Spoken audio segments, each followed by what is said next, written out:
Thank you.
hocalar ve affederek zahmet olur.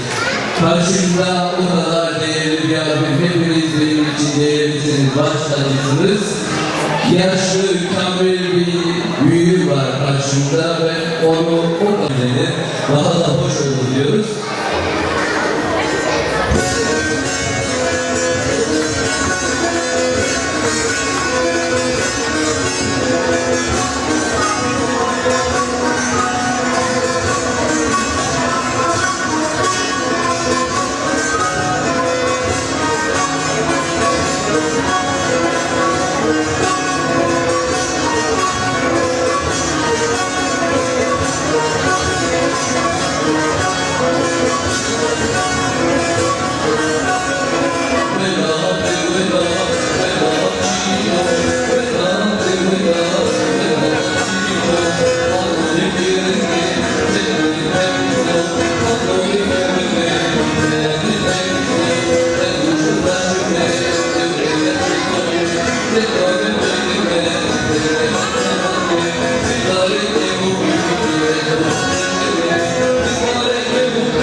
sana bir yere yere. Açtım yapacağım.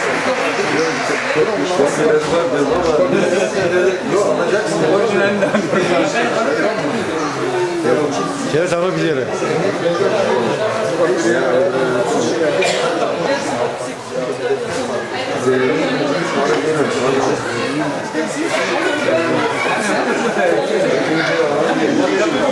Canlı yapalım yapmayalım. İstiyorsan getirin de tutmayın. Bizde şey ama ciğere yakın olması lazım.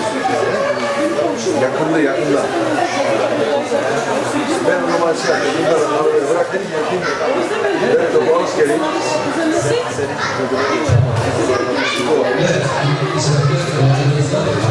Restore laptop var. Bayanlar tuvaletinde 2 tane vücut, tekrar vücut bulmuş. Maşallah doktorlar yani. Kadın biliyor. Biz bir tane alamıyoruz. Allah adamlar dışarıda bekliyor. Sayıları yapalım alamıyorlar. Evet. Yine bir anlamda olabilir. Bölümde 89, 60 bin. Plakalı araba. Bölümde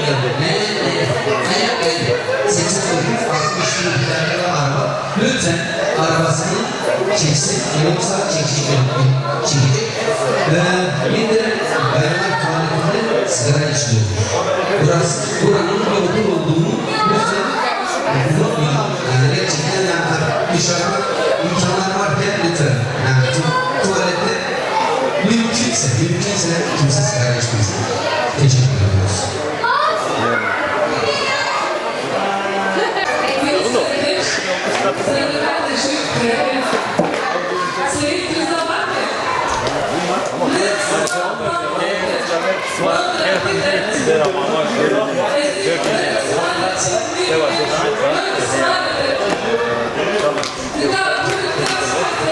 Yani diyorum derdini kendini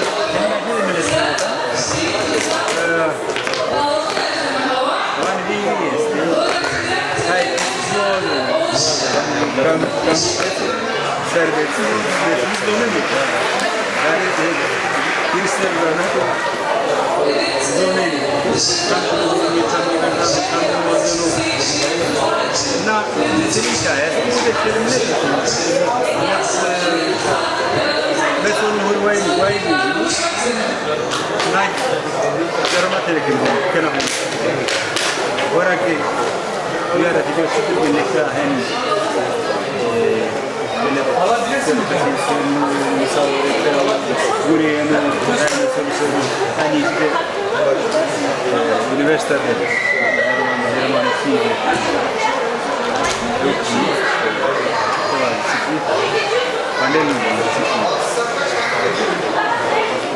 yani rın her şeyden yema mesela kuşlar olarak ya neyse kita sudah pun pernah dimaklumi besar sudah kok ada apa kisah yang benar-benar harus saya makan begitu oleh section ini betul jam kişi mesela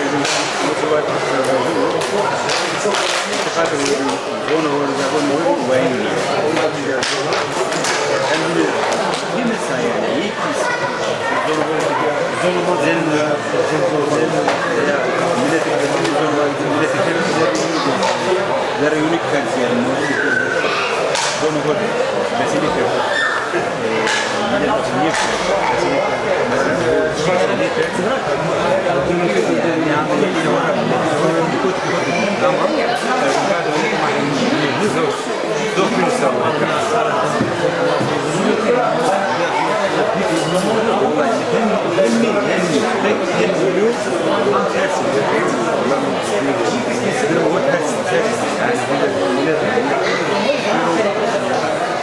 mesela zon ala sera leway yürüyeni kompleks zonu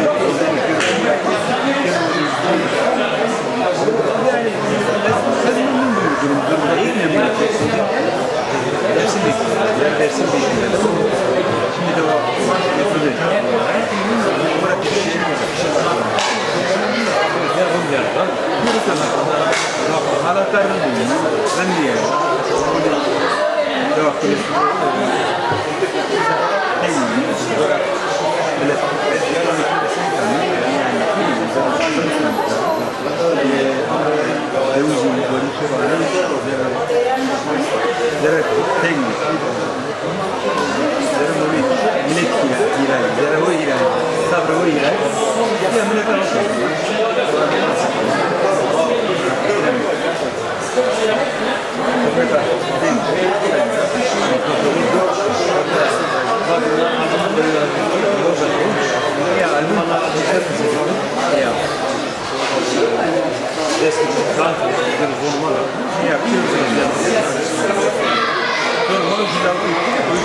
dersin tekrar.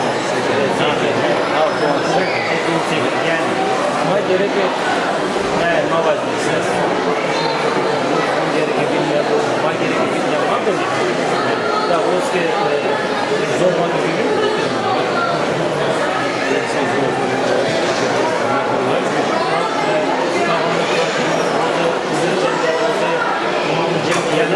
Cem hola giremiyor ama ये तुम्हारा मैंने कि इसको वाजन में के सारा में हम Cem kızı bir şeyden yani mat neler için sayın bir şey vardı. Servisde kalmak sıkıntı görmüyordu. Buradan Tabii yani sonra avukatı neler zeramle buraya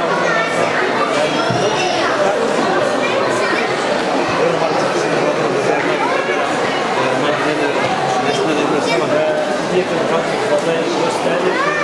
Selam var. O ayrım. O ayrım. Yetmez ayrım. O ayrım. Gönder zaman bakayım.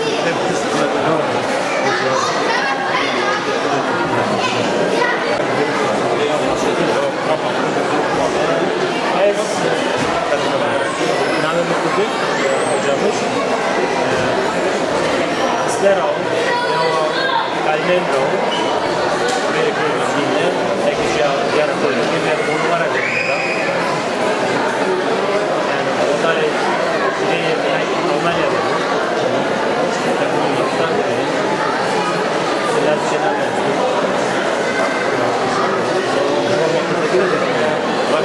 Çenede de pesekim, çenede derse sayın abi, çenede yıkılıyor. Ama pesekim yani kampanya, bir bazı pesekim böyle kampanya, her şey kampanya ama pesekim tabii ki kaynak yani kaynak pesekim vazına mesela çift versiyonu hemen bana çıkıyor veya bana vazına haydi şu çakılıyor yani bu azıcık mesele var bir mesele var mesele yani kötü gelen yani almak gelen ama bu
insan katliamı dünyada lanetlanan bir şeydir. İnsan katliamı tam olacak. Eskiden beri dünyanın kuruluşundan beri millet katliamı katliam devam ediyor. Katliam doğru bir şey değil, katliam karar değil. Katliam zevk deniyor. Katliamı da tabii. Katliam bir şey değil. Ayette şu şekilde bakmışsın. O sene cennet rastgele kasiri. O sene cennet rastgele kasiri. Ama akmayı yaşam. Bakın kimin var ya? Akmayı yaşam. Herkesin selam bu. Proje herkesin aydın bu. Burada herkes koştu bu, herkes şimdi bırak o hava, bu şimdi kaç kilo para etti. Hadi.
Evet değerli konuklar, programımıza kaldığımız yerden tekrar devam ediyoruz.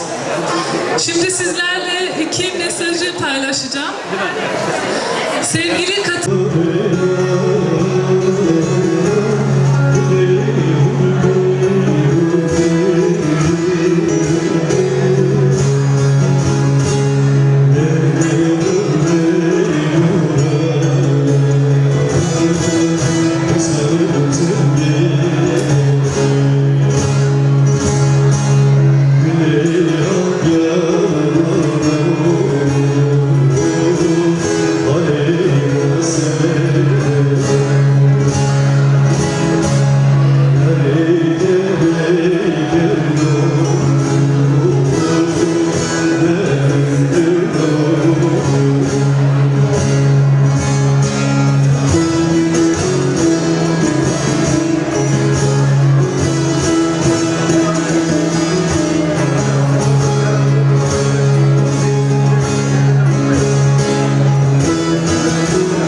teşekkür ediyorum. Bir ders yolu olarak esefle, büyük bir nefretle izledim, yaşlarımızdan dinlerim.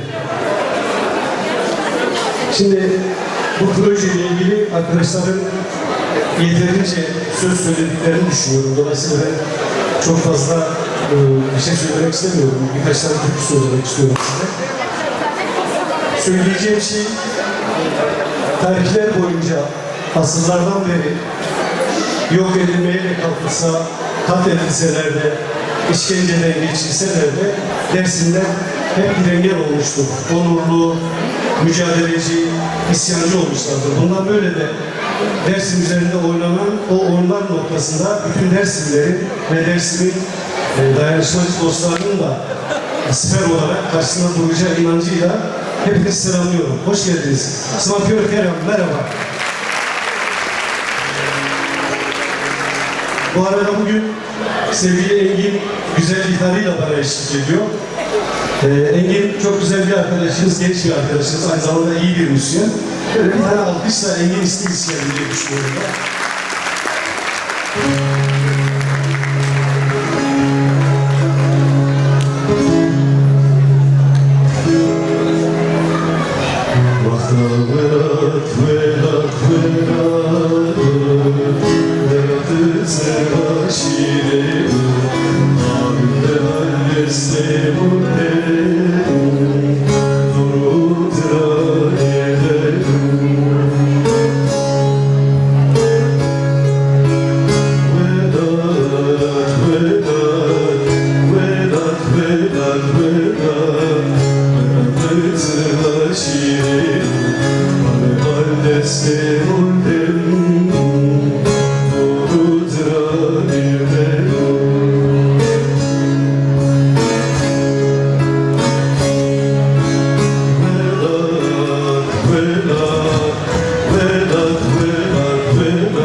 başladı harman, sesi gitti şarkılarıma.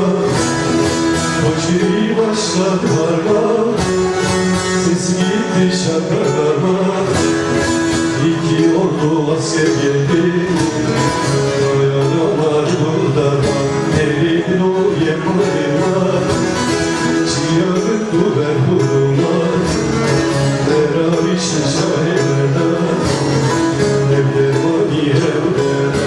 Elin o yemanıma, çiğyanıktı berhuruma. Dervişin şahilerden, evlermani evlerden.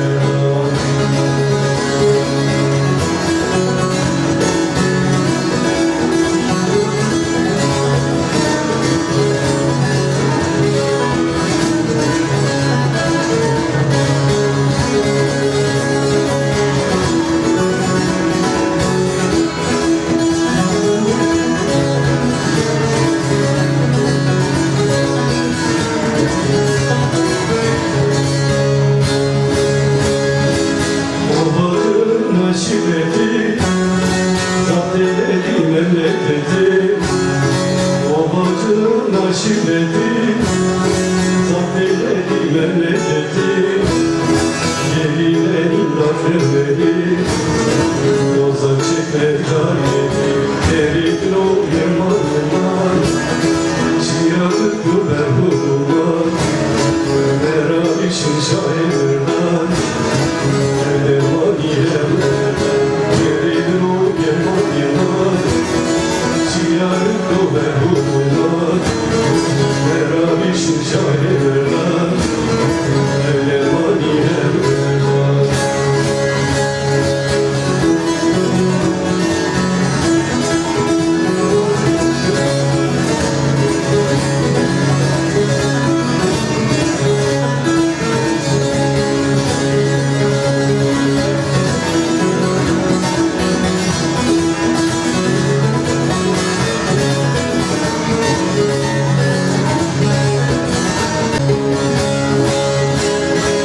Rüzgar verenlere maya, rüzgar murtezaya. Rüzgar verenlere maya, rüzgar murtezaya. Yeriden tellek çektiler, biz uymayız eşkıyaya. Yerin o yermanıma, çiğyanıktı berhuruma. Dervişin şairden, evlermani evlerden. Erin o yemanıma, çiğyanıktı berhuruma. Dervişin şairden, evlermani evlerden.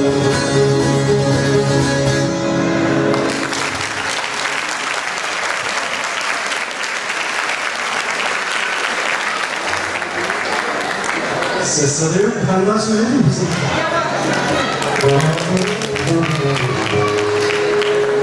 Şimdi biliyorsunuz bizim inançta, Alevilik felsefesinin inancında iki tane önemli şey vardır. Bir tanesi kirvelik, ikincisi de musayipliktir.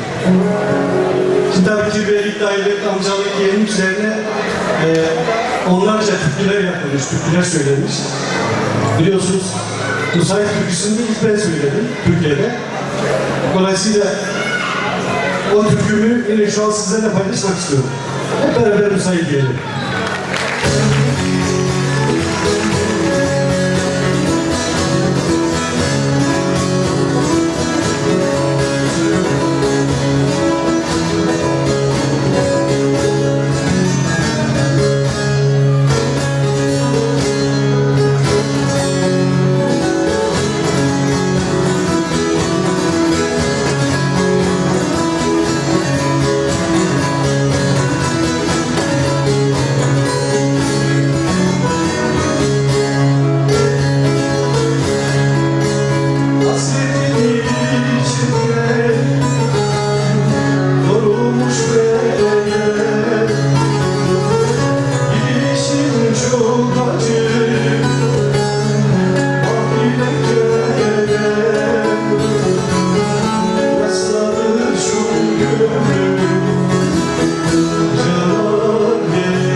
sar beni musayip gayet zorlar beni musayip al beni musayip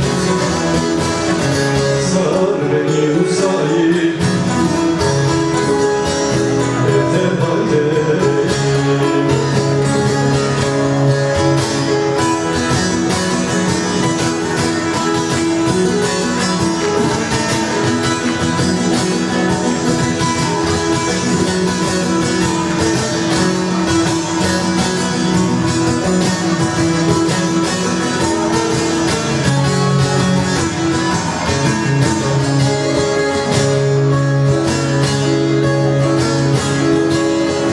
Gül çalamasan aşkın sazını, aşkın sazını.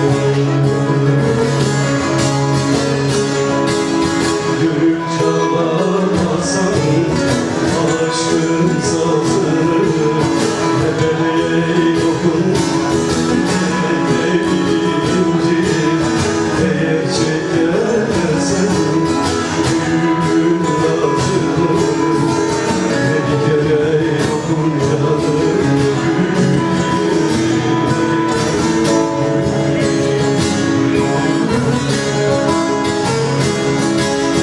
Eğer çekersen gülün nazını, bir kere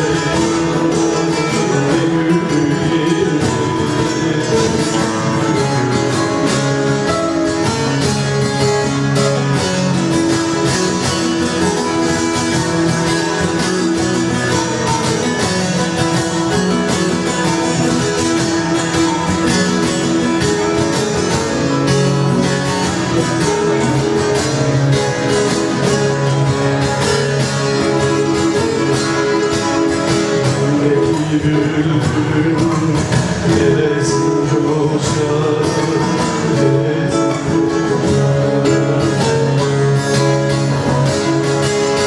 Dinledi bülbül gelesin coşar, karganın adresi giderim coşar. Sessiz ağacı sandalye boşar. Yaprağı büyük çalır, dalı ince, dalı ince.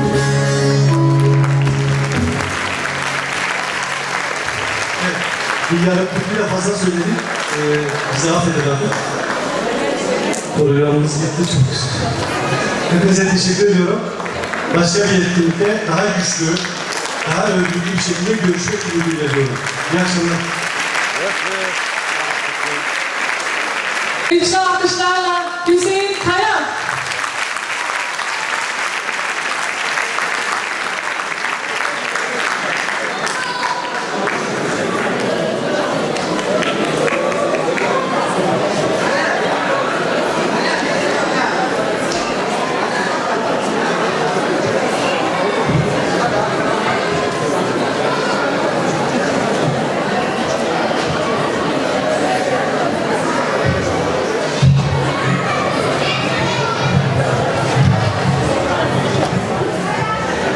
Bir şey soruyorum yani. Ben 76 yaşındayım. Acaba bu salonda 76 yaşında olan herhangi bir can dostumuz, hemşerimiz var mı? Elini kaldırsın rica edeyim. Peki, yok. 75 yaşında. Yok. Kapı ceketçin o. Artık 74-73'ü demiyorum.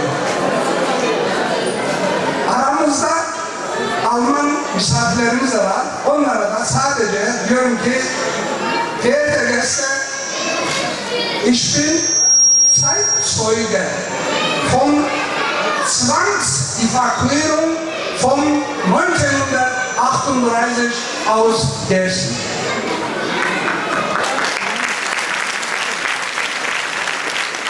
Değerli hemşehriler, can dostlar, bizim bu sürgünde çektiğimiz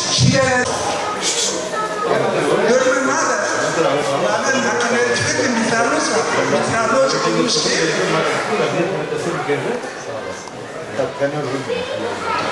ama muhtemelen olarak şöyle ma devran mekna mesele devamı Kıbrıs'ta Almanya'da. mesele devamı Sonra memleketi yöneten. Birkaç gün evvel. biz yaptık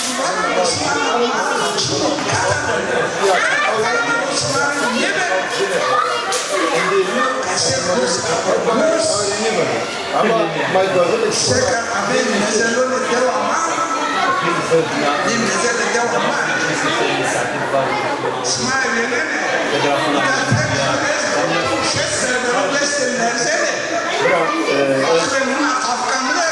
değil de Almanya.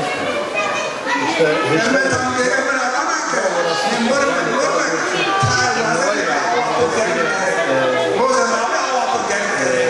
Azay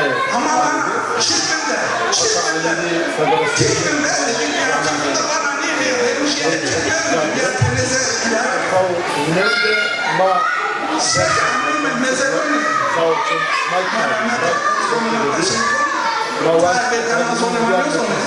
daha iyi sorumluluğu beni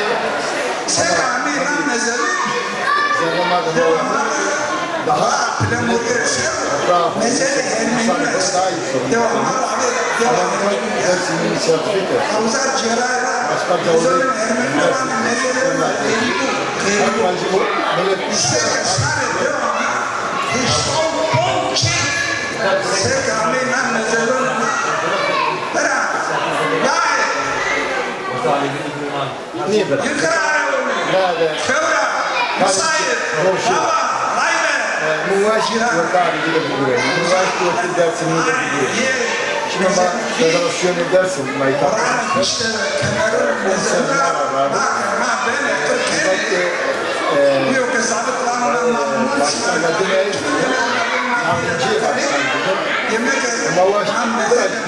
Dersinde eke siyaset anahtarı var. Muhakkak işe pançak. Niye kal? Mutlaka eke diyorum hadi dersin. Sonra dersin ki Bize teber de düzgün. Anne çay yıkıyor. Çırpıyor. Tebüren. Bir alemi zaten hayır. Ama yetersin.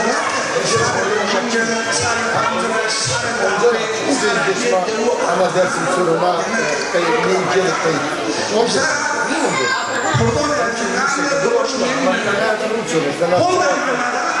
Namık ağır bir kimse. Tabi zarıma adama ne var? Neyse bir hazar.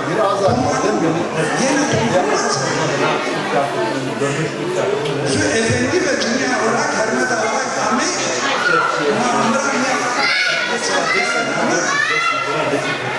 Mümkün içi çekiliyorsa piyemin yolundan çekil. Yani kaydeder. Piyemin andraların yere yasa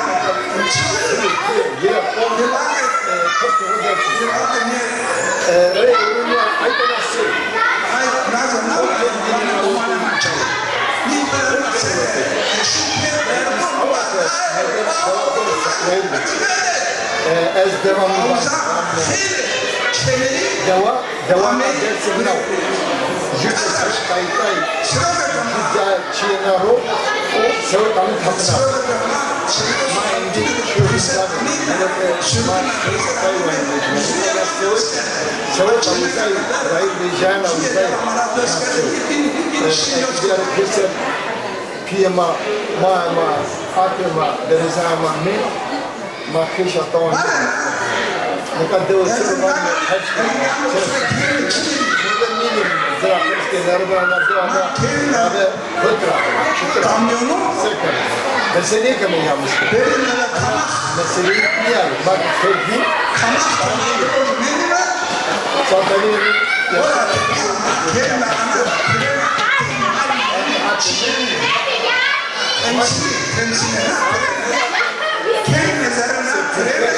Hüseyin Alçen'in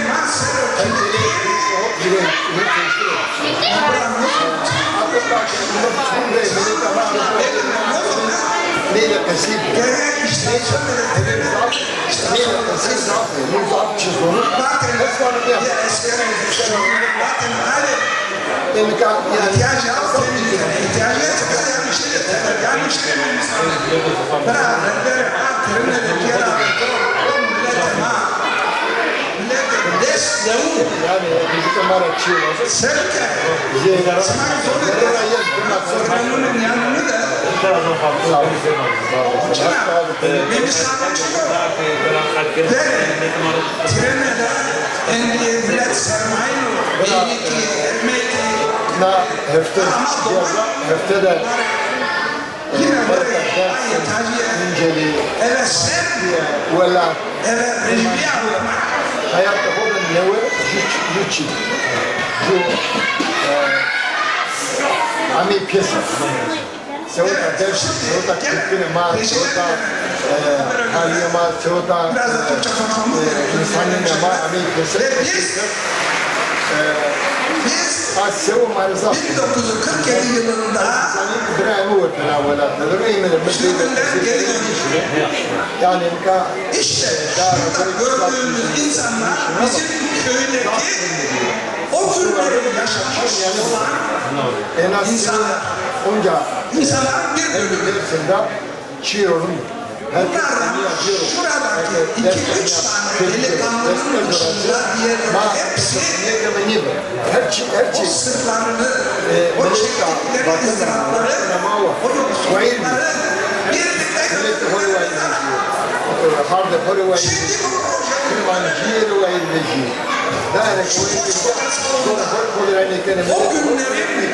götürüyorlar. Şimdi o günleri yaşamış olan bir kişi olarak beni de sırtlarında göndermek istemez inanıyorum. Ey gerçekten canlı olsa, ey gerçekten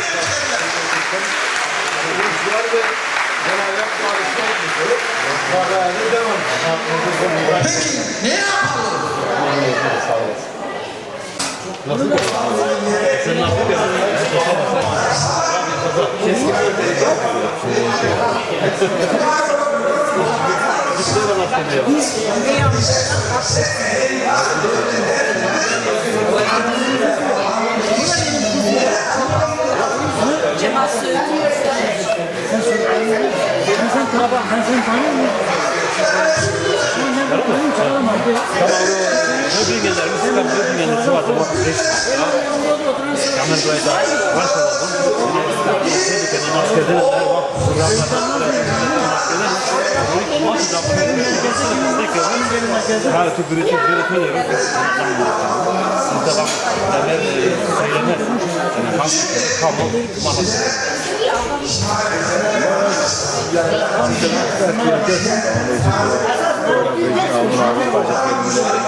Çapı medya kurdu de. Desa beraber çıkamak ki yeni zaten elbette mi bekliyor. Bir de zaten ikimiz bakın biraz cevap Cuma gitseler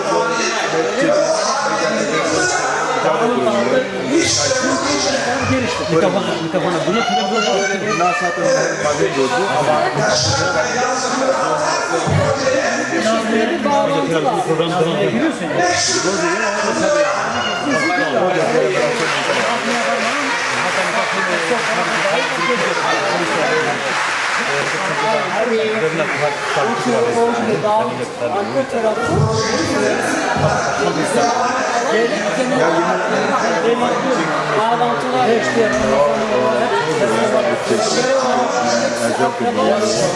çevirmediği ekibine macuran sorumlusu. Yani kutubat uzakta bunu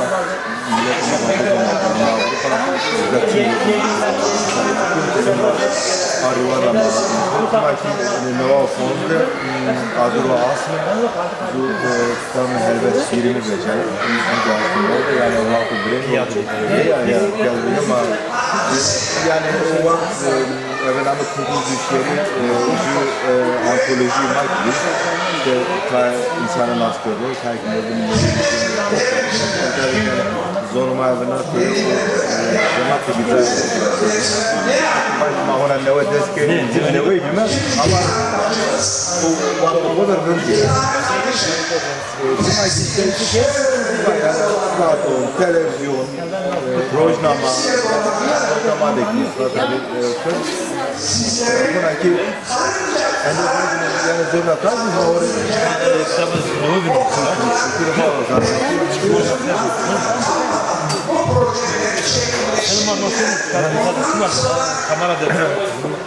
Yani başıma bunu zarzat edeceğimiz ama Türkiye'deki başıma sevgiyle yani günlüğü ot Türkiye'nin hatalıklar nedir? Türkiye'nin de böyle. Zorunlar izlerken Türkiye'nin şeyler Almancı zaten ama göre Trabzon'uma da İzmir'e bineliyoruz. Yani Türkiye Almanya maskede sevliye kadar ya. Ama name her çi güne bu yani. Bu vakit maktası kez bana alağı yok.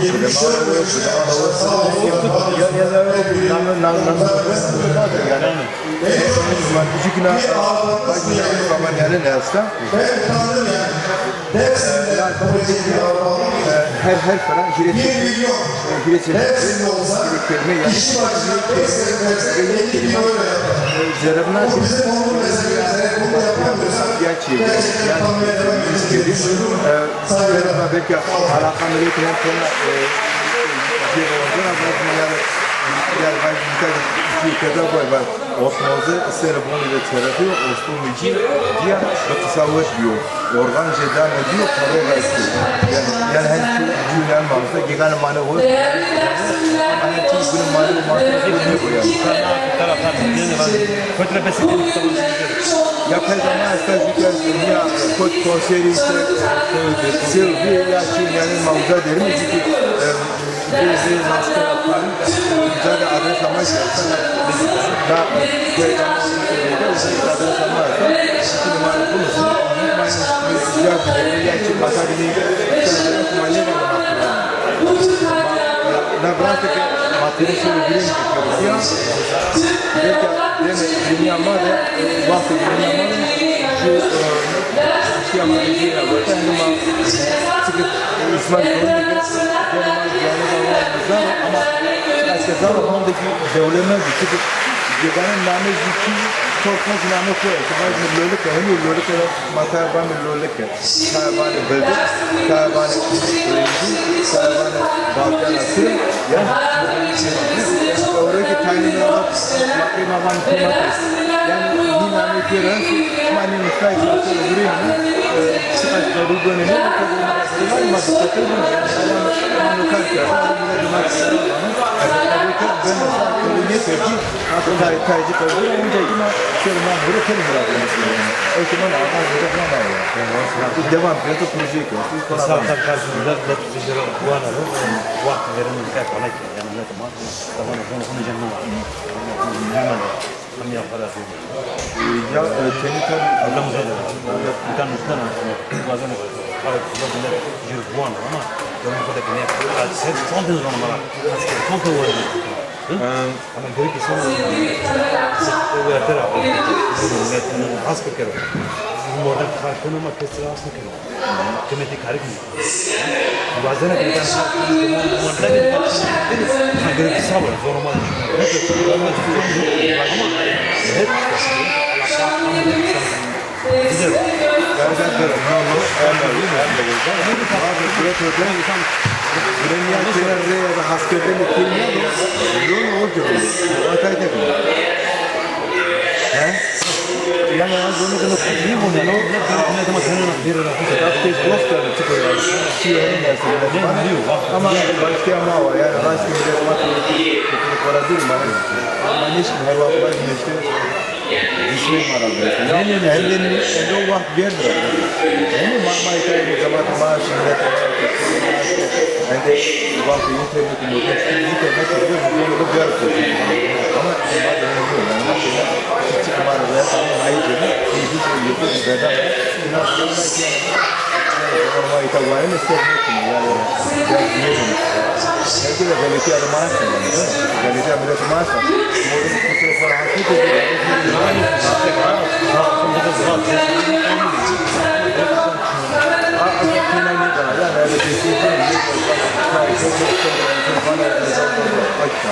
Peygamber kadar güzel kaldı. ya bunu ama bunu burada da şöyle bir şey ya başka da çiğ. Onun kırında. Yani bunu karşı ki ya bakın ya neresi? Keşke şöyle bir bunu ya şöyle bir şey de ya karşı bu. Bu da çiğ var çiğ var. Çin'e bir var şu Mardin'in bir yarım Ankara'nın bir yarım da her yeri. Herkes orada kullanıyor.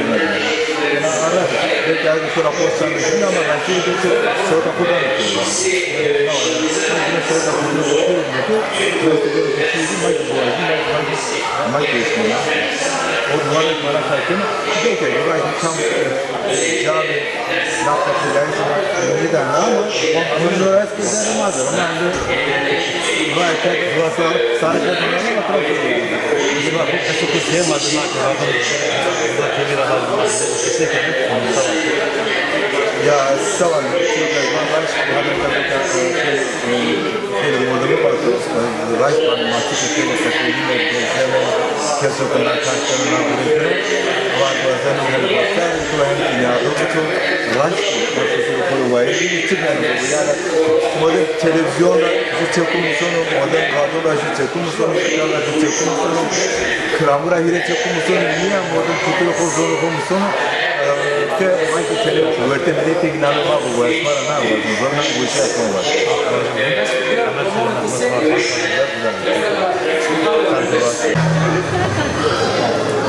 Hepinizi en içten duygularla selamlıyorum. Dersimin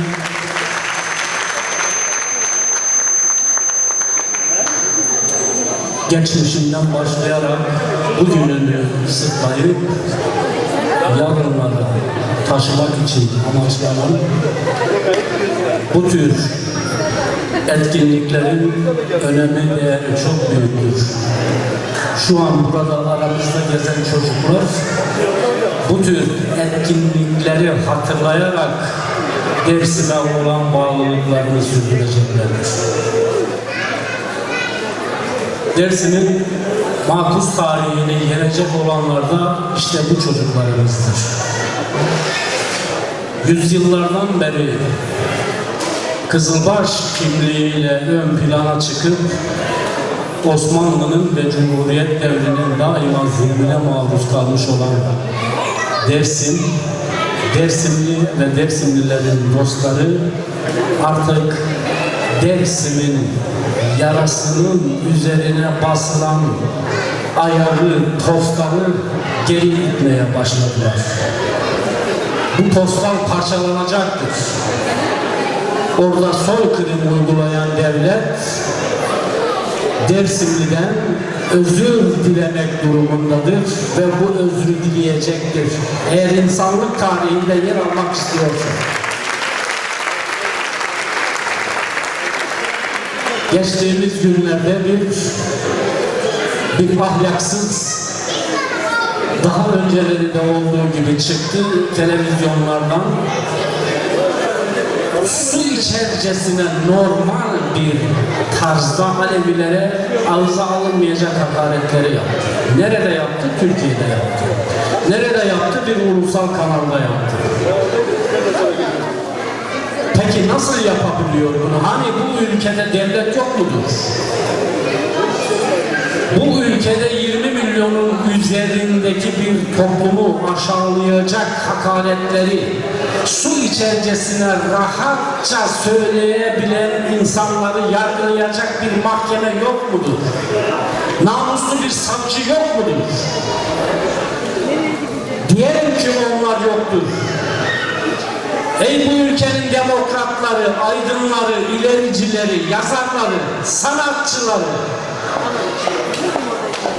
insanım diye ortalıkta dolananlar, dilinizi mi yuttunuz Alevilere yapılan bu hakaret karşısında?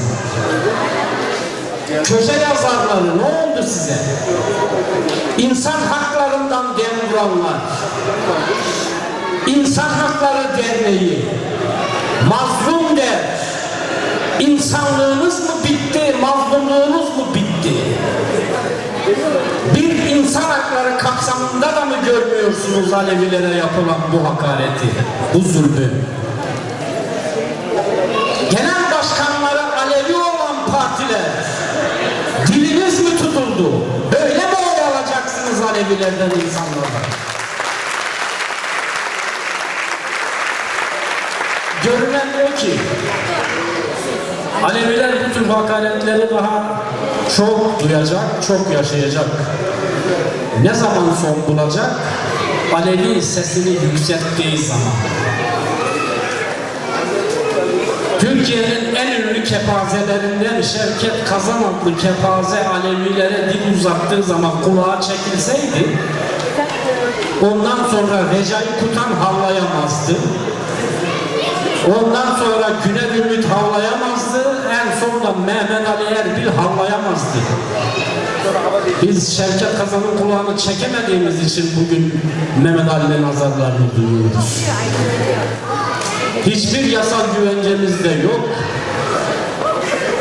En küçük bir bizi koruyacak bir yasa da yok. Böyle yasalardan da mahrum durumdayız. Eğer Türkiye'de Alevilere hakaretin bedeli olan 3-5 yıllık bir hapis cezası olsaydı, bakalım bu tür hamlamalar mümkün müydü, değil miydi?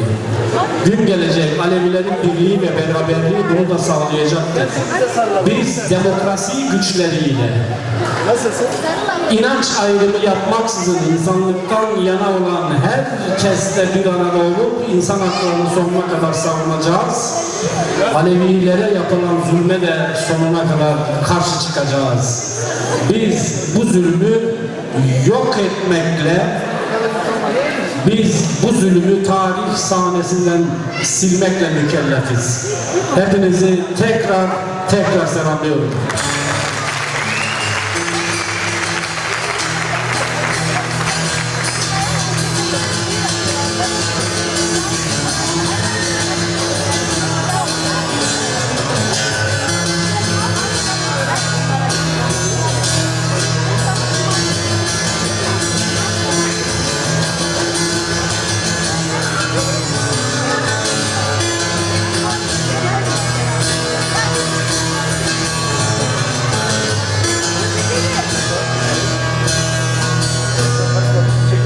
Kızım oldu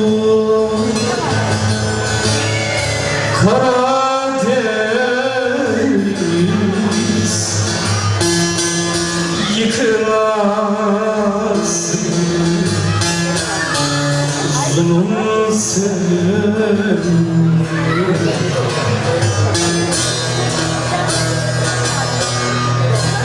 15 yılda yara deniz, yıkılamazsın zulümsün, yıkılamazsın zulümsün.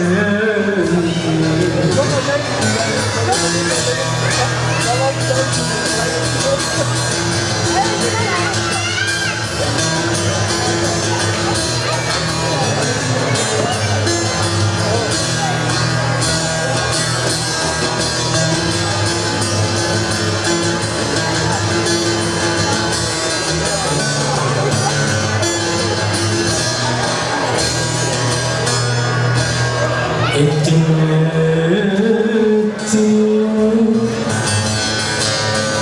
çok eyledim, özgürlüğü yok eyledim.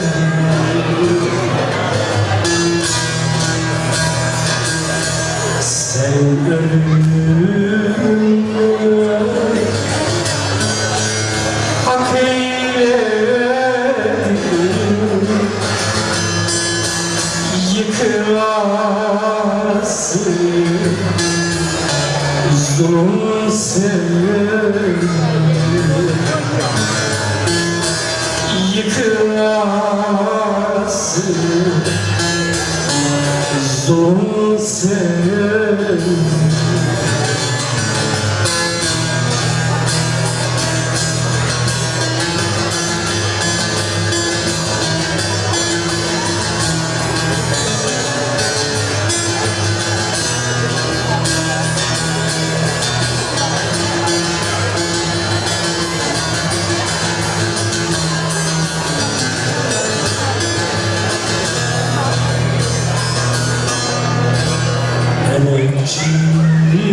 emekçiyiz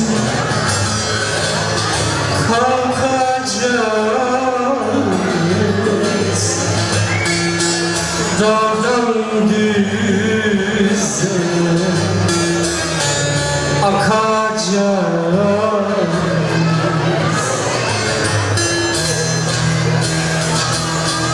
parça parça yıkacağız yıkılası zulüm senin yıkılası zulüm senin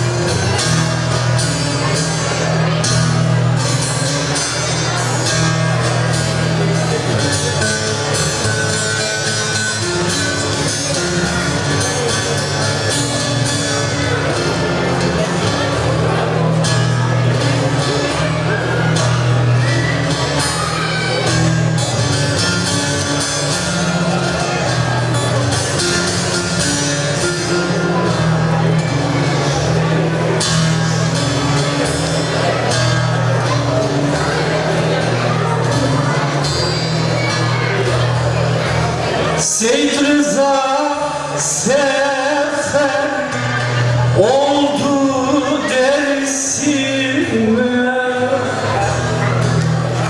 Seyit Rıza sefer oldu dersime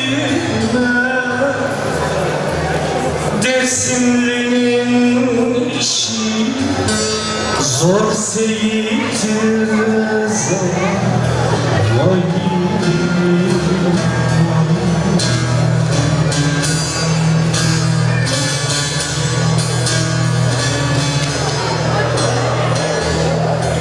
Orduların gücü yetmez yurduna İhanet adamı yer Seyit Rıza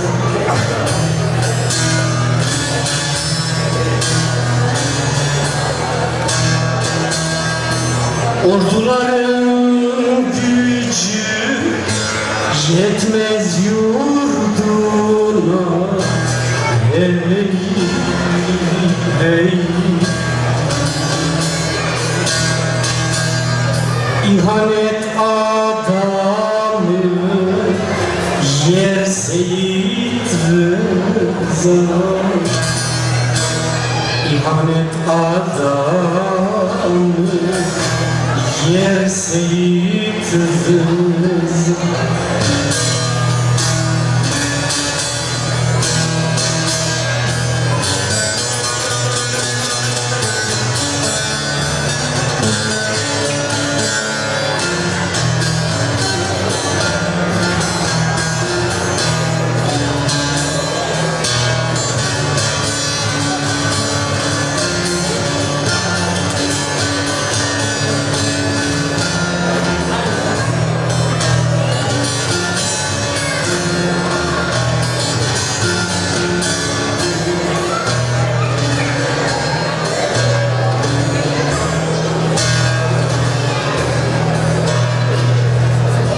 Munzurun suları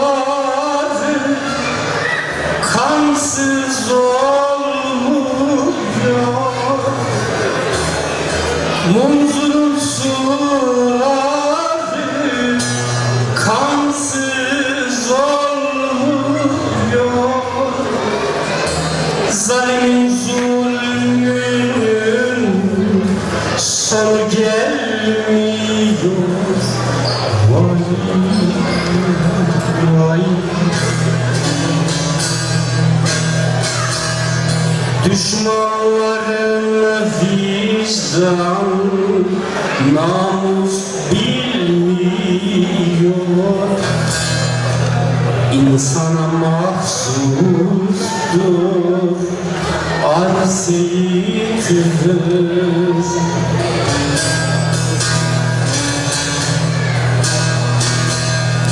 Düşmanların vicdan, namus bilmiyor.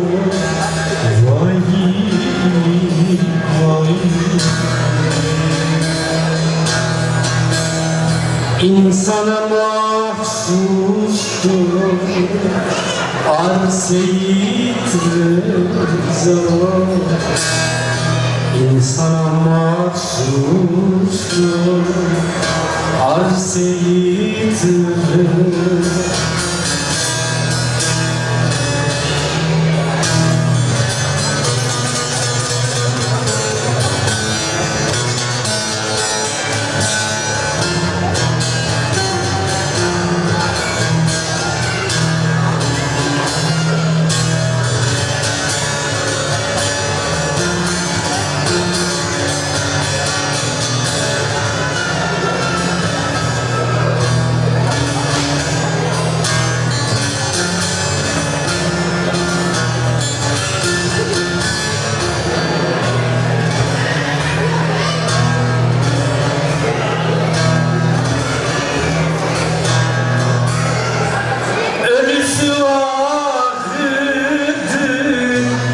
Çoktur dersimin,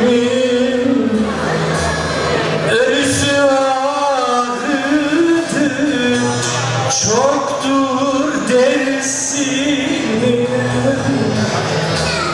alınacak öcü haktır dersimin. Hey, hey.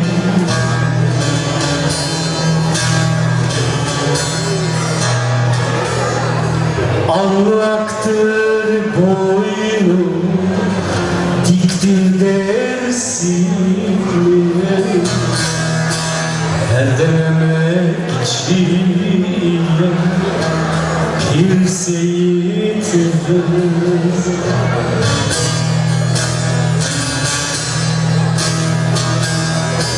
Allaktır boynum, diktir dersine. Hey, hey. Her dememekçiye bir seyit rıza. Her dememekçiye bir seyit rıza.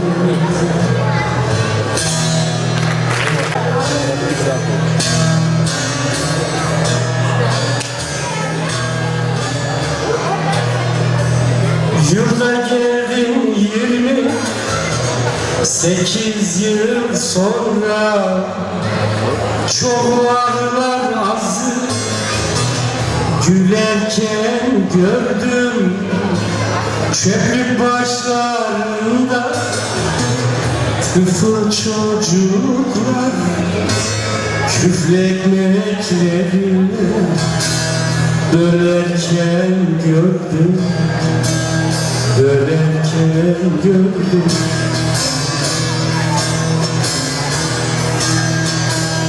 Çöplük başlarında tıfıl çocuklar küfretmekleri bölerken gördüm. gördüm.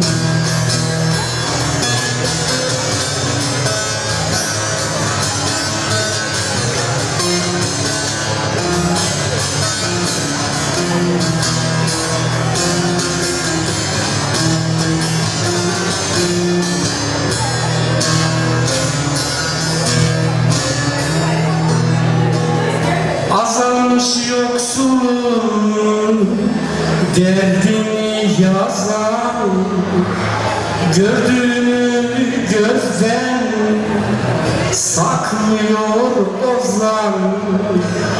Bilime kumanda ediyor ezan, ilmi irfanı solarken gördüm, solarken gördüm.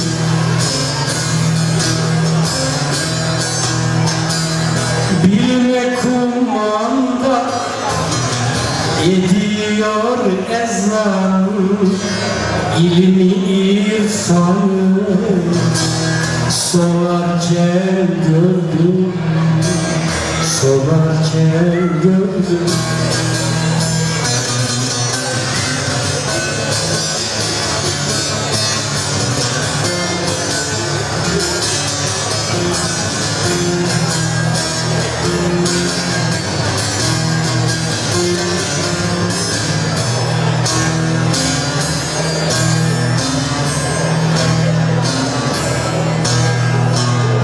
Dedeler var hoca, olmuş bir nevi, ihtirasa kurban edilmiş sevim.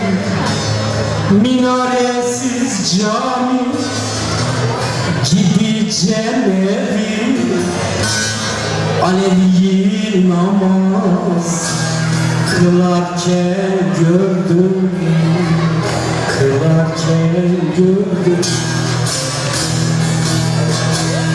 Minaresiz cami gibi cemevi, Alevi namaz kılarken gördüm, kılarken gördüm.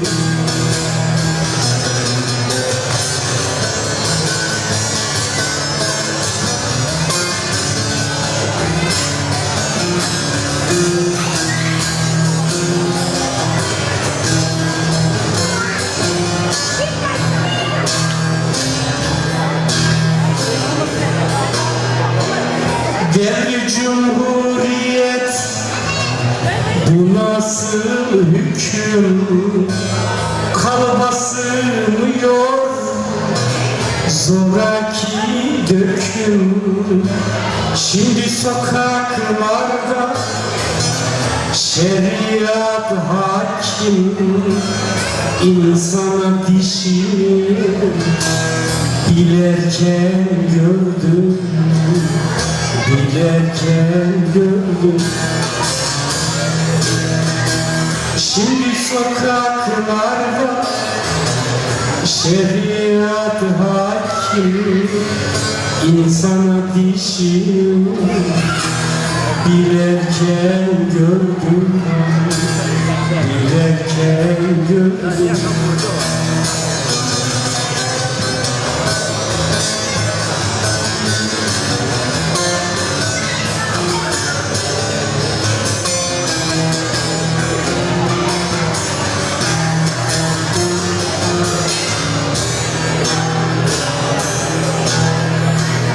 Gönül razı değil böyle tezata, vicdan takdim olmuş haraç mezata. Emekçinin yolu düştü hozata, özgürlük türküsü çalarken gördüm, çalarken gördüm. Emekçinin yolu düştü hozata, özgürlük türküsü çalarken gördüm, çalarken gördüm.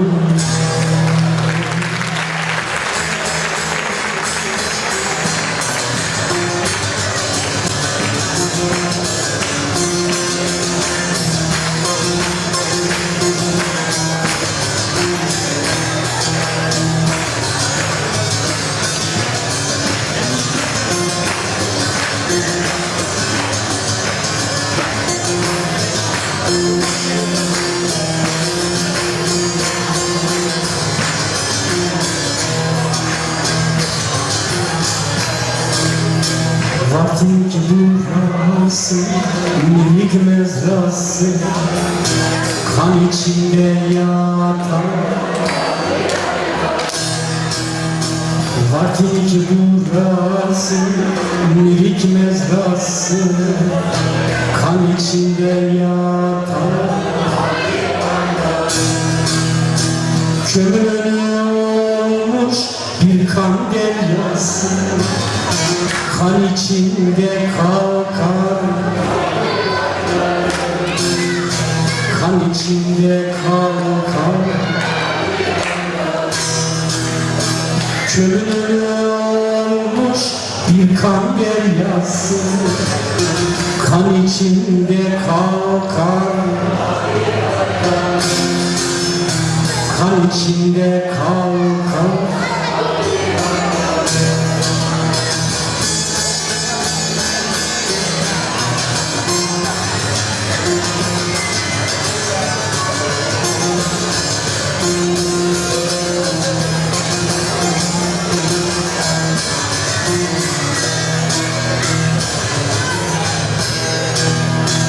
Uzun ince boyun, kıvırcık saçın, halkını sevmekti. Uzun ince boyun, halkını sevmekti. Ali Haydar ölmez, milyon milyon dolar, milyon milyon dolar. Ali Haydar ölmez, milyon milyon dolar, milyon milyon dolar. Ali Haydar. Son sözümüzü söylemeden önce sevgili dostlar, 30 yıldır sürgünde yaşıyorum. Geçtiğimiz bahar ayından başlatarak sürgünde 30 yıl adıyla bazı etkinlikler düzenliyorum. 45-50 dakikalık hazırladığımız içinde politik kişiliklerin, sanatçıların, sanat insanlarının konuştuğu, beni değerlendirdiği, ortamı değerlendirdiği bir belgeselimiz var. Önce bu belgeseli gösteriyoruz. Sonra ben bir resital yapıyorum. Daha sonra aramızda bulunan konuk sanatçı arkadaşlarımız bana destek amacıyla kısa birer program yapıyorlar. Gelecek hafta pazar günü ayın 17'sinde bu etkinliklerimizden birisini Ludwigsburg Alevi Kültür Merkezi'nin salonunda gerçekleştiriyoruz. Burada bulunan insanlarımızın birçoğunun haberi var. Haberi olmayanlarla ben haberdar etmiş oluyorum.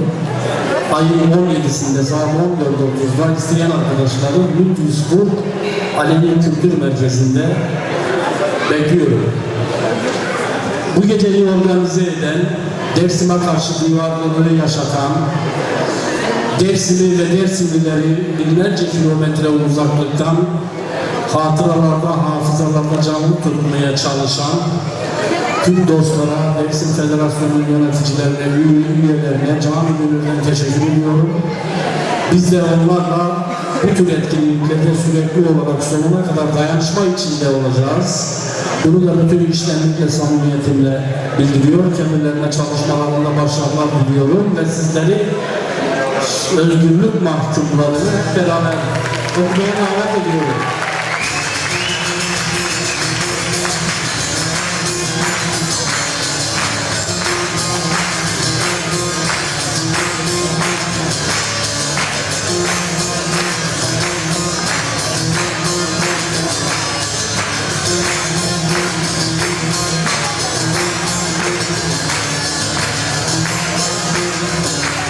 İşkencede günlerce,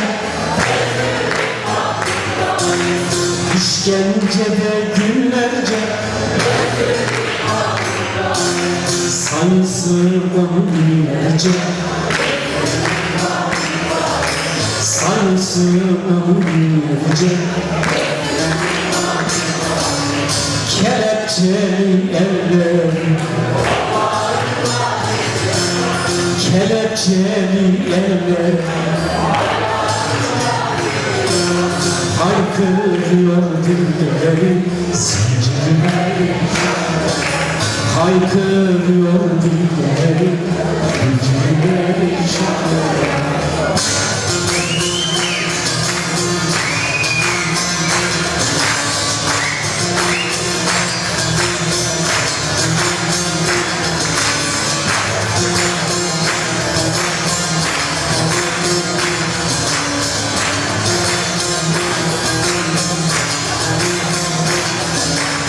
Akşam boş duran saha, akşam boş duran saha, kimisi çocuk daha,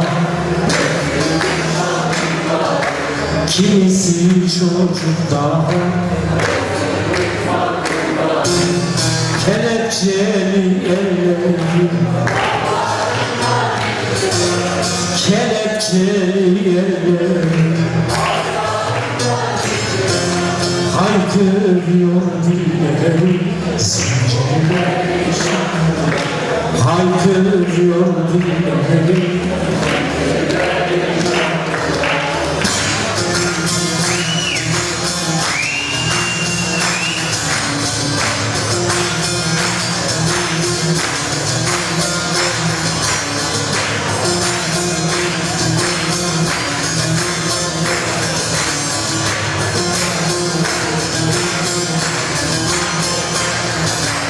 Sizleri tutan olmaz,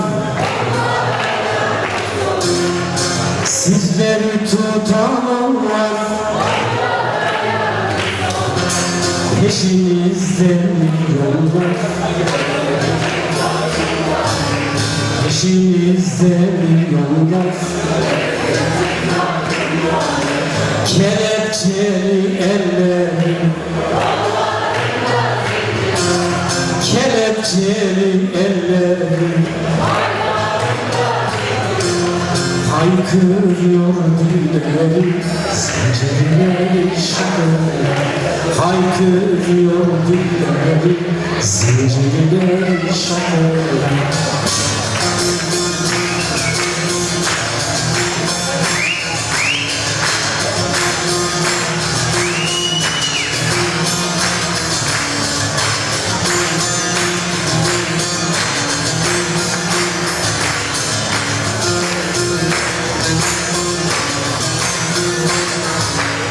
Vatana kal değil, vatana kal değil, işçi emekçi köylü, işçi emekçi köylü, kelepçeli eller, kelepçeli eller haykırıyor dilleri, zincirleri şarkıları haykırıyor dilleri, zincirleri şarkıları haykırıyor dilleri, zincirleri şarkıları haykırıyor dilleri, zincirleri teşekkür ederim. Hepinizi en içten duygularla selamlıyorum. Hoşça kalın, hoşça kalın. Sonra daha çok göçler vardı. Yoksulluktan, siyasal nedenleri, devriyle ordu arasındaki savaş nedeniyle Zulum'un köy boşaltmalar oldu. Dersim'in büyük çoğunluğu şimdi Dersim'in dışında yaşıyor. Dersim'in çok büyük bir diasporası var. Sadece Türkiye'de değil, Almanya'da ama bütün Avrupa, Amerika ülkelerinde Dersimliler yaşıyor. Ve bu Dersimler birbiriyle iletişimdir. Buraya siz biliyorsunuz. Yani Dersim'in kimliği yok etmekte olan bir siyaset tam tersini yaptı. Türkiye'den Dersim gibi bir bölge ya bir etnik yok ki o kadar güçlü örgütlendi. Dersimlerin kimliği diğer bölgesel yani etniklerin daha güçlü görünüyor. Hem de diaspora sayesinde çok örgütlü oldu.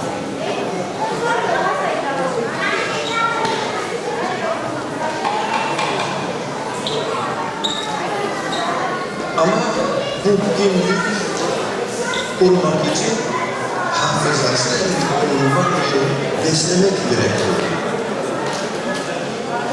Olaylar şimdi açıkça bir senedir kolaylıkla Türkiye'de konuşulabilir. Diasporada sık sık daha konuşulmaya başladı. Bu olayları araştırmak için onu bildirmek için kaynaklarımız gerekiyor. Kaynaklar iki tarafta var. Kaynaklar devlet tarafında var. O güvenilir. Çünkü yazılı kaynaklar. Genellikle tarihçiler yazılı kaynaklar çok daha değer veriyorlar. Gizli raporlar var. Ordunun harekatının resmi bir tarihi var. Genelkurmay Başkanlığı'nda bir tarih dairesi var. O tarih dairesi Dersim harekatı üzerine çok detaylı bir tarih yazdı. Fakat tabii tarih ordunun gözüyle yapılır. Bazı devlet adamları, bazı askerler de anılar yazdı. O önemli ve hem de arşivlerde herhalde çok detaylı bilgiler bulunabilir. Bu bilgiler çok önemli fakat olayların sadece bir yönü veriyor. Çünkü devlet gözüyle yazılır. Bu ve bunun benzer kaynakları ilk araştıran İsmail Beşikçi'ydi. 20 sene önce İsmail Beşikçi devlet kaynakları dayanarak Tunceli Kanunu ve Dersim Jenosidi kitabı yazdı. Kitap Türkçe'de yasak, burada da çok az bulunur. Ama size herkes yani Beşikçi'nin çok önemli bir rol olduğunu söylemek istiyorum bu konuda. Şimdi ikinci tür kaynakları gelince halk tarafından olaylara bakan kaynaklar yazılı olarak hemen yok. Eski bir kitap var, Nuri Dersim'in kitabı. Fakat Nuri Dersim'in kendisi o zaman da Dersim'de değildi. Yani o kitap ikinci elden bilgilerle yazılıyor. Hem de şimdiki araştırmacılara göre çok yanlışlıkla var kitabın içinde.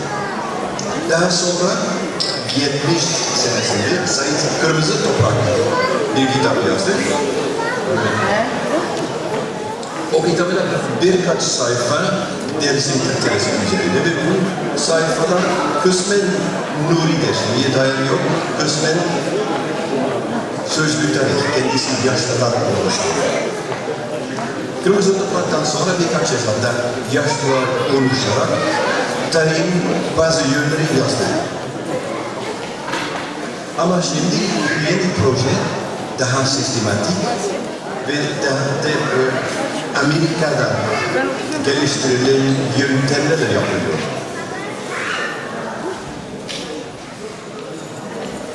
hafıza yazılı kaynaklardan daha az güvenilir bir kaynaktır. Çünkü hafıza değişebilir.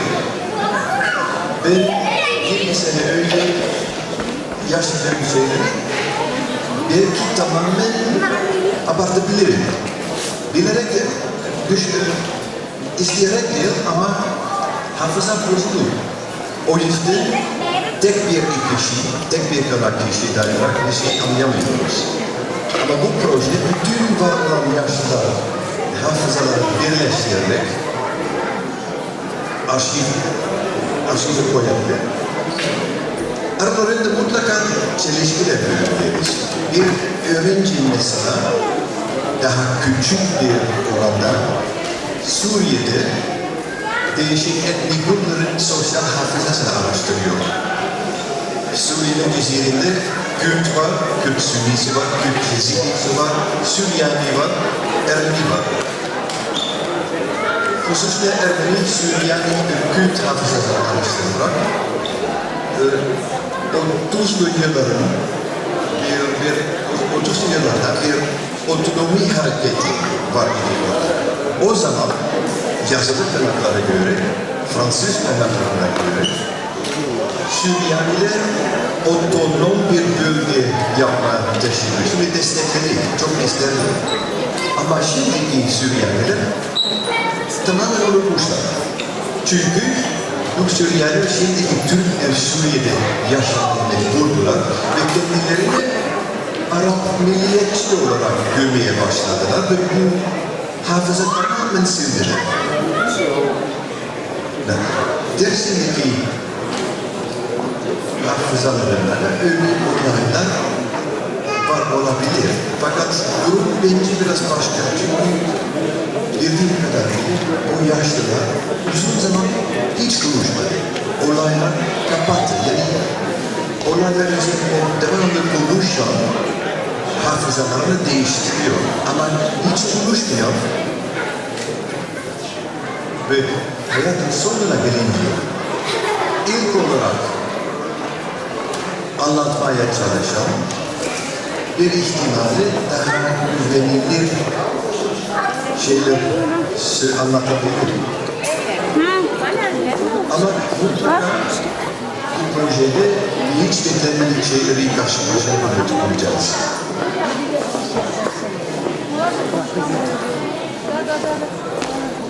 Hafıza dedik ki kimlik için çok önemli. Dersimin çok güçlü bir kimliği var ama bu kimlik nedir ibaret sorduğunda gelişmeye başlıyor. Çünkü dersimin nedir?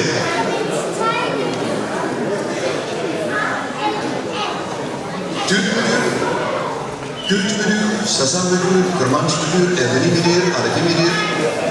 Bilmem başka bir imkanı var. Ve yaşlılar sorarken soruya göre, sorana göre değişik cevaplar alabiliriz. Yani kesin cevapta, yani herkesin bir cevabı var ama bu cevaplar birbirini de tutmuyor. O acayip değil mi? Yani bazen dersimleri bana, yani bir yabancı, bir araştırmacı soruyorlar. Bilimsel olarak, siz göre bilimsel olarak biz neyiz?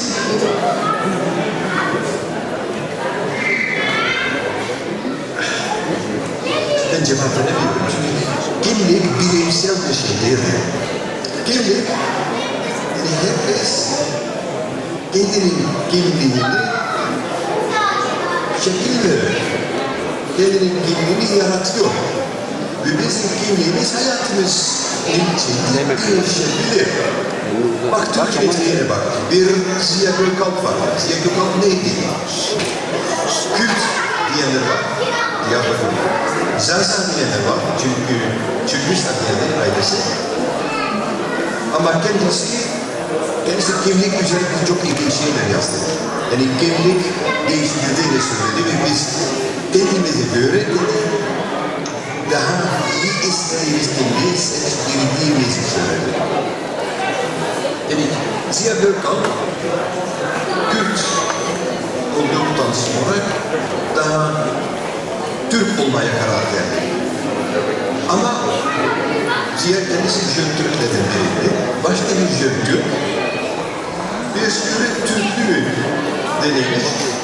Ondan sonra Türklükten öte Arap olmaya karar verdi. Irak'ta eğitim bakanı oldu.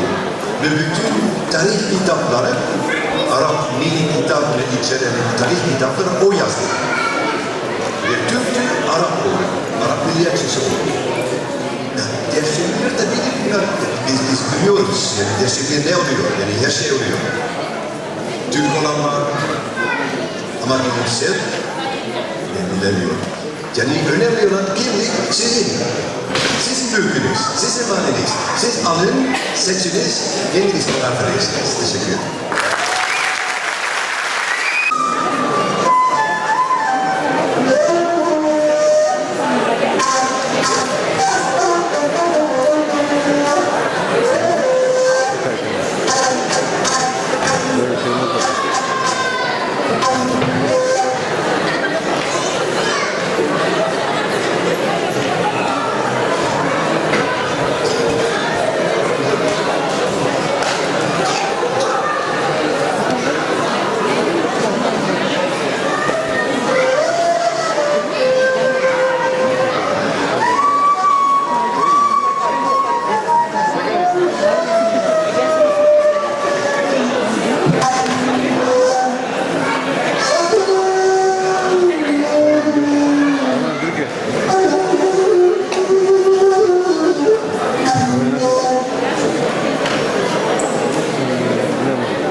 Kısmeni koyceyi rema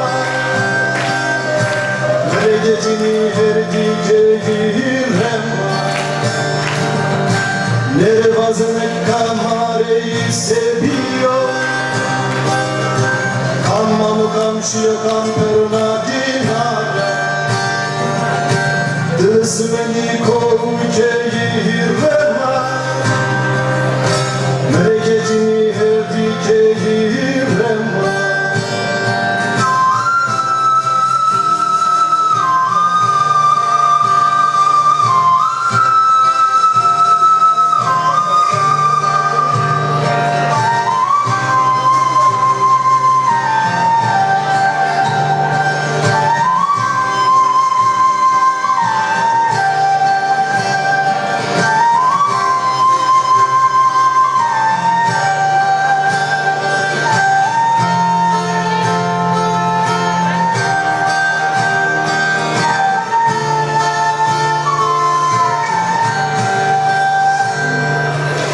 Rosma sevgi bitari Sıla gençliğe gümbel Der Türk'ün ciyava Esmer dağ,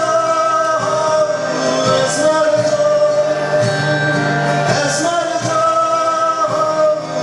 esmer dağ Esmer dağ Gider doğru Benim gitse Elinde ister reza Nefesası ezmerdo Semaver ezmerdo Niderdo Nervazılık kamareyi seviyor Kammalı kamşıya kankarına dinara Kısmeni koyceyi rema Bereketini herdikeyi rema Nervazını kamareyi seviyor Kammamu kamşıya kamperuna dinara Kısmeni koyceyi rema Bereketini herdikeyi rema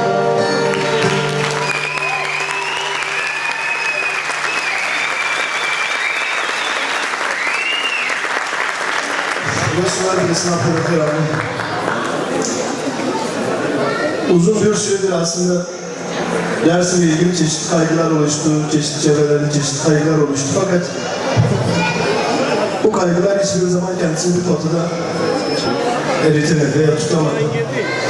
Birlikte iş yapmayı, birlikte bir şeyler yapmayı, herkesin ortak akıl etrafına toplanarak derse dair kaygılar geliştirmeyi çok fazla sanırım beceremedik.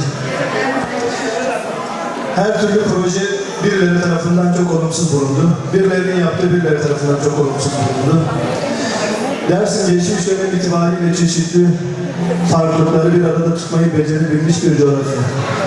Biz de o coğrafyada bugüne gelebilmiş nesiliz. Dolayısıyla atalarımızdan kalan bu kültürün yeterince karşılık bulamadığını hissediyorum. Bu bir vicdani çalışma her şeyden önce. Kimin yaptığı, kimin neler söylediği elbette ki önemlidir. Fakat söz konusu yitip gidenler olunca, söz konusu gerçekten gidip de bir daha dönmeyecekler olunca bir müdahale gerektiren bir durum. Ve bu noktada kendi emeğini, aklını, vicdanını koyanları desteklemek de bizim elbette ki görevimizdir. Vicdanlı bir çalışma, herkes tarafından doğru şekilde okunması ve doğru katkılar sunulması gerektiğini düşünüyoruz. Tekrardan yüreğini bir arada tutabilmiş herkes hoş geldin diyelim.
ezber Vakti amnani bir taşya ezber Zümremratem resme gönül reza ezber Kılamovon todemaz pevlivan order Asari yeni can tokesi gelemedi Kılamovon todemaz pevlivan order Asari yeni can tokesi gelemedi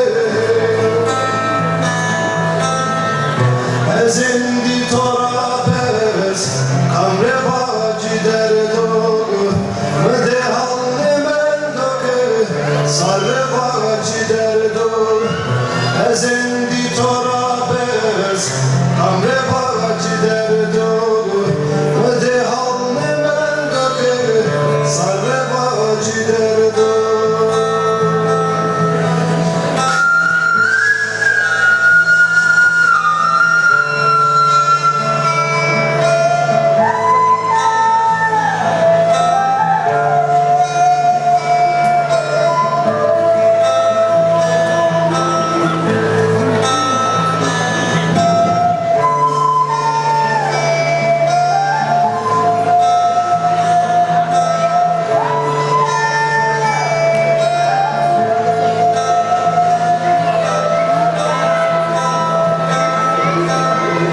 Tici sevdana Rabbi kora Riyeto velo mudirdina bana tari sana Tici sevdana Rabbi kora Riyeto velo mudirdina bana tari sana Serapimna kovadim kuvvesta yaban Saydi ateri tüdeli tori bacı kılamon Serapinna kovadim kuvvesta yaban Saydi ateri tüdeli tori bacı kılamon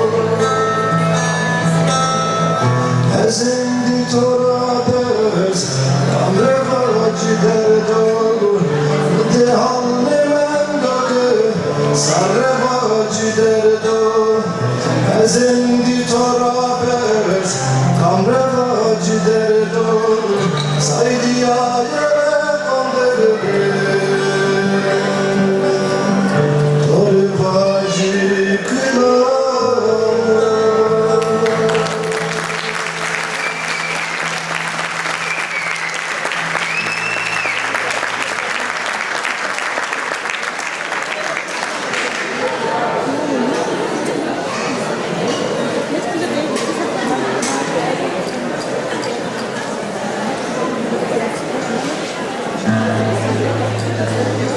Aslında aralarda çok konuşmak çok iyi bir durum değil aslında. Motivasyonu etkiliyor, yeterince insanlar konuştu.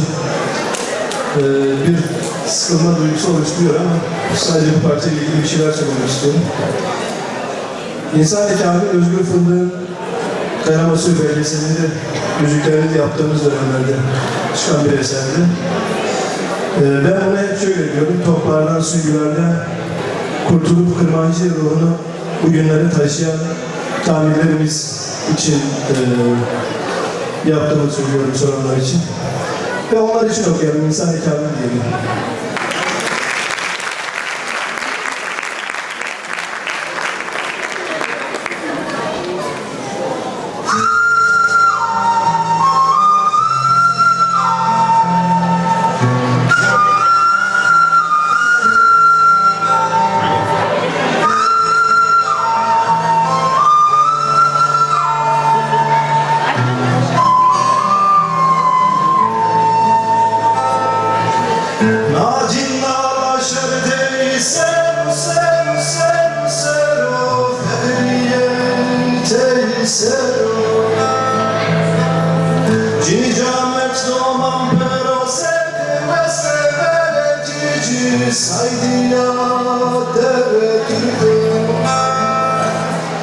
Nadin nala şerde seru seru seru seru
mendo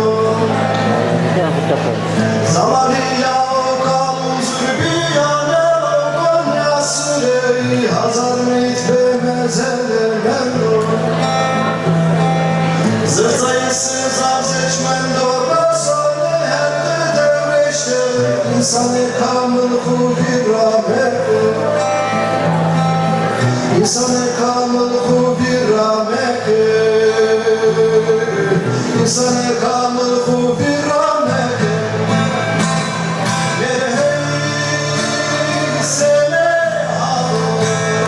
halo de yamano Edesto ne vertano Segeroye dinate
Memnunsunuzdur. Böyle biraz daha gittik. Çok büyük bir Artık birazdan oynadan istedim.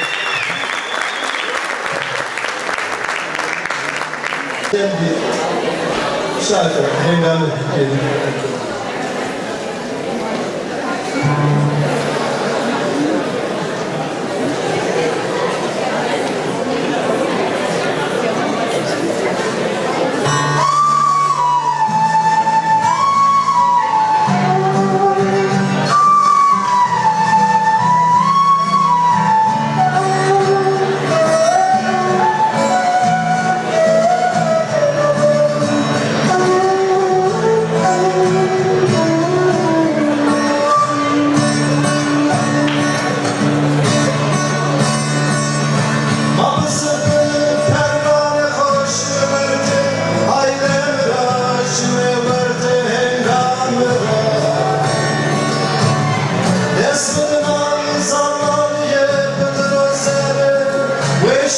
bende kodime Meraye diyaraya ne kandızan seni ki ya ne kandızan büşi Meraye diyaraya ne kandızan seni ki ya ne kandızan büşi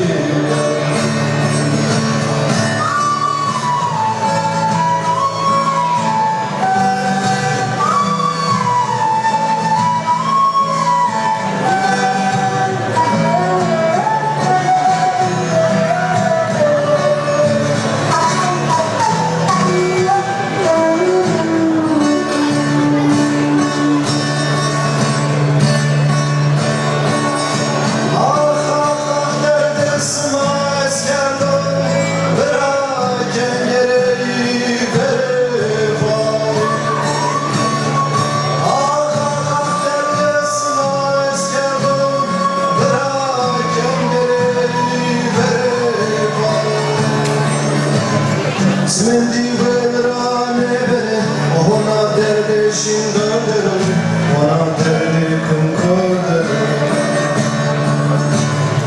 Meraye diyaraya ne kandızan seni ki ya, ne kandı zerre büşi. Smendi verane bere, ona derdeşin döndürür, ona derdi kumkurdur.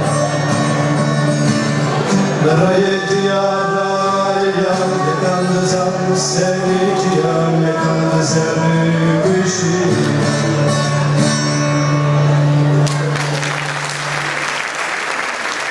Ortak bir şekilde doğru bir yerde toplanabilmesi. Bu bizim için yeterlidir. Doğru olarak tasarlanan ve doğru tutamağı olan ve hakikati olan, hakkaniyeti olan her türlü çalışmanın yanında olacağımızı tekrardan belirtmek istiyorum.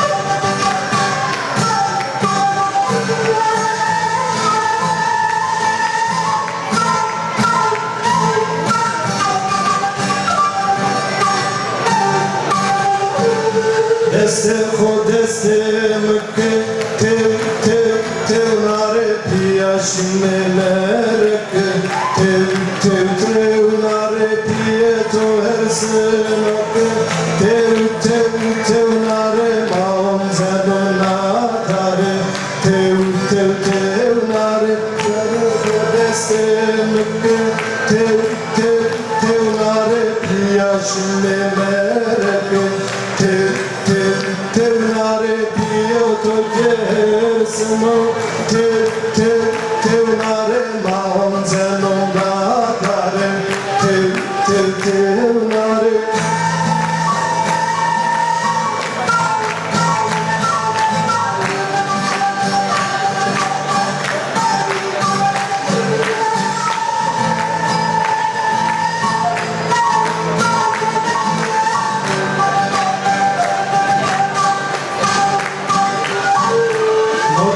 Hallote dime tev nare kesale mane zalo tev nare no sene hallote ime tev nare kesale mane zalo tev nare çene derde to tev nare zeryan kutta becmato tev nare çene tev nare zeryan kutta becmato tev nare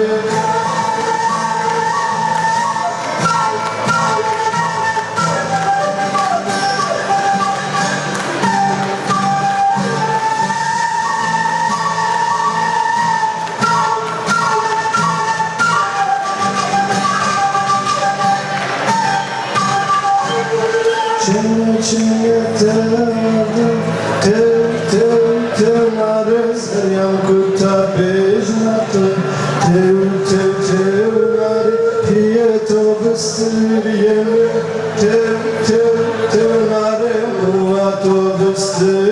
yame tev tev tev nar Şen içine derde tam tev tev tev nar Seryam kıpta bejnato tev tev tev nar Piyeto bastırıyla tev tev tev nar Buato bastır yame tev tev tev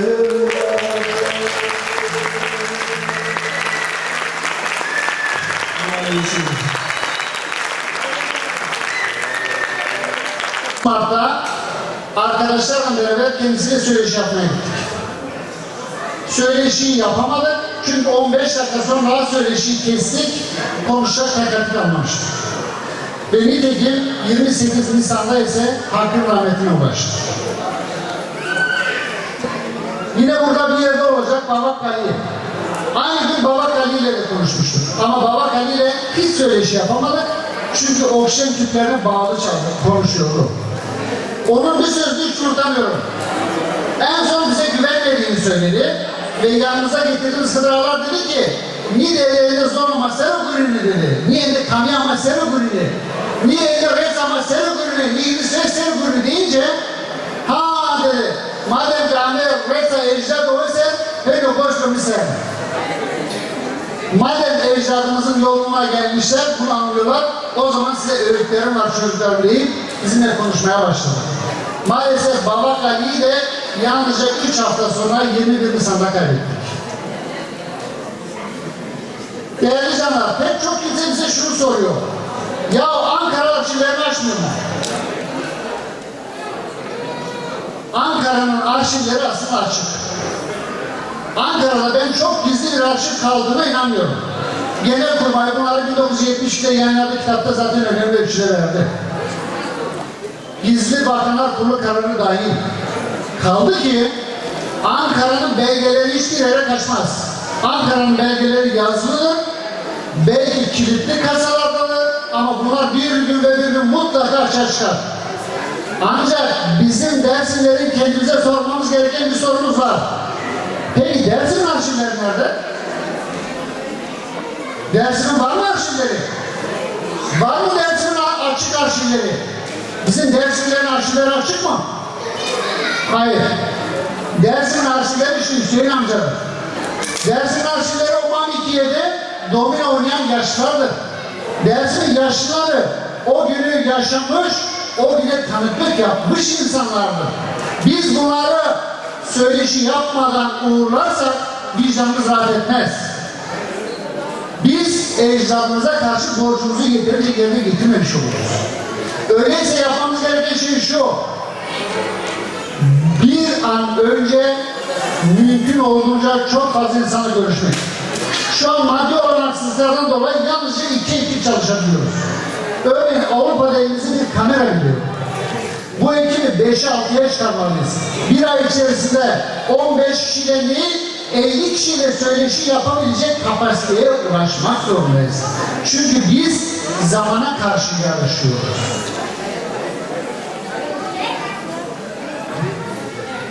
Geçenlerde bana bir verdiğimiz telefon açtı. Dedi ki, gece yapacağız, konuşma yapar mısınız? Konu ne dedi, ne yapacaksınız?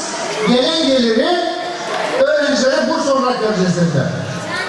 Evet, burs olarak vermek, öğrencileri okutmak iyidir. Ama ben hangi şu cevabı verdim? Dersimin bugün en önemli önceliği bu projenin kendisidir. Siz öğrenciye burs vermeseniz, o öğrenci başka yerden burs alabilir. Sabancı'dan alabilir, kredi yurtlardan alabilir, onlarca yerden burs alabilir. Siz bir çeşmeyi 2 yıl sonra yapsanız kıyamet kopmaz.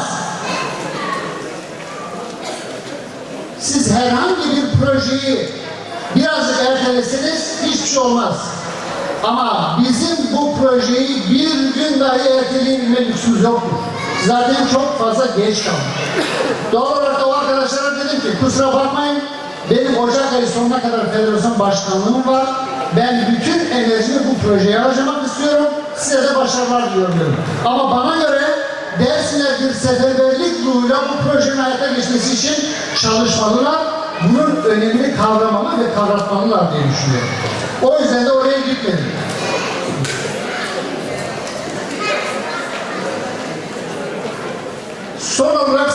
çalıştığım şey şu. Eğer Dersim davası bir yere geldiyse bu mücadelemiz oldu. Bakın, Türkiye bir meseleyi tartışıyor. Başbakan tartışıyor, Cumhurbaşkanı tartışıyor, Kılıçdaroğlu zorluyorlar ama o tartışmaya fazla girmek istemiyor. Peki Dersimler bu meseleye bir muhatap çıkarabildiler mi? Dersimler, evet biz bunu istiyoruz, bizim de taleplerimiz bunlardır diyebiliyorlar mı? Biz federasyon olarak rahatız. Görevimizi mümkün olduğunca yerine getirmeye çalışıyoruz. Cumhurbaşkanı mektup yazarak demokratik açılım ve Dersim'in talepleri şunlardır dedik. Yine Başbakan'a mektup yazarak taleplerimiz bunlardır dedik. Ana Muhalefet Partisi'ne geliyor öyle. Dersim 38 konusundaki taleplerimizi sıraladık. Ama şunu bilmek zorundayız. Bu iş 10 kişiyle, 20 kişiyle yapılmaz. Bu iş bir dernekle, 2 dernekle yapılmaz. Bu iş toplumsal bir meseledir. Bir toplum buna sahip çıkmazsa bu iş bir yere varmaz.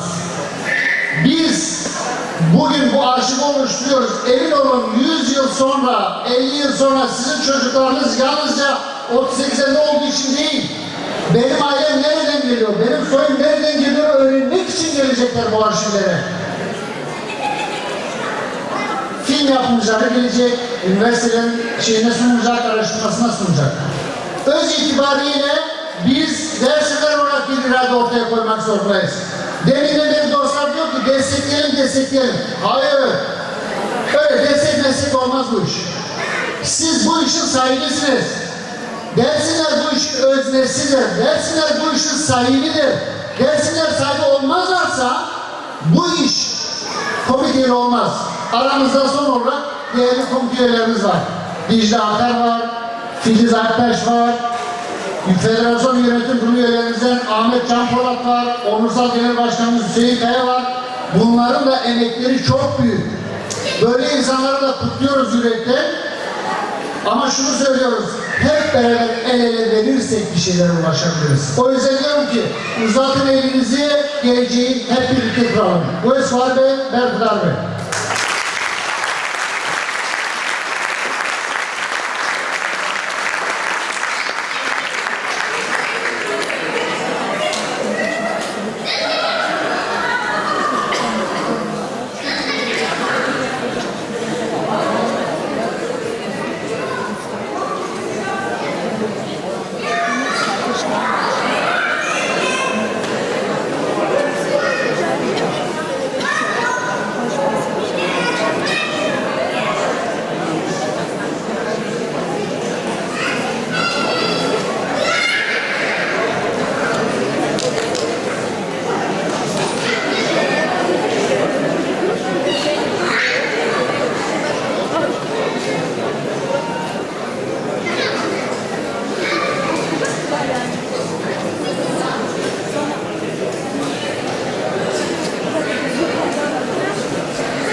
emek vererek düzenleyen sevgili arkadaşlara çok teşekkür etmek istiyorum.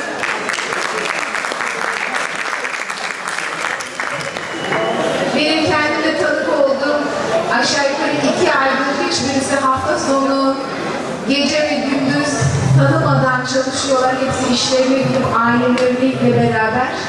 Onun için ben bir de isimlerini okumak istiyorum. Bu komitede çalışanları, bu geceyi düzenleyenleri. Dayanışma Gecesi Komitesi'ne görev alan arkadaşlar Kazım Çetinkaya, Hüseyin Barlas, İbrahim Aktaş, Erkan Karakaplan, Hüseyin Yalçın, Ali Kılıç, Ayhan Olgun Elma, Yazgül Akar, Doğan Işık, Yıldan Özbek, Beşer Murahanoğlu, Veysel Murahanoğlu, Yaşar Kaya, Veysel Aydın, Metin Murahanoğlu, Yılmaz Söğüt, Şengül Aydın, Zeki Yüksel, Eylem Murahanoğlu ve Mustafa Polat'a çok çok teşekkür ediyoruz.